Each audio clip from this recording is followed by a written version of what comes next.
যশোরে এক যুবদল নেতাকে পেট্রোল এবং হাত বোমা সদৃশ বস্তু এবং ধারালো অস্ত্রসহ আটক করেছে যৌথ বাহিনী। আটক মাসুদ আল রানা যশোর নগর যুবদলের ৬ নম্বর ওয়ার্ড শাখার সাধারণ সম্পাদক বলে জানিয়েছে জেলা বিএনপির সাধারণ সম্পাদক দেলওয়ার হোসেন খোকন। অতিরিক্ত পুলিশ সুপার জানান, মঙ্গলবার ভোরে যশোর শহরের চাচড়া রায়পাড়া রাজা বরকান্দা সড়কে যুবদল নেতা মাসুদ আল রানার বাড়িতে অভিযান চালায়। এই সময় তার বাড়ির রান্নাঘরের পেছন থেকে হাতবোমা এবং অস্ত্র উদ্ধার করে এবং রানাকে আটক করে পুলিশ।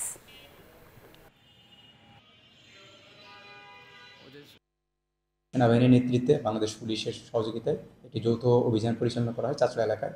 ওখানে মাসুদ নামে একজনকে আটক করা হয় এবং তার বাড়ি থেকে কিছু ককটেল সদৃশ বস্তু উদ্ধার করা হয়, পাশাপাশি কিছু দেশীয় অস্ত্র উদ্ধার করা হয়। তার বিরুদ্ধে আইনগত ব্যবস্থা প্রক্রিয়াধীন।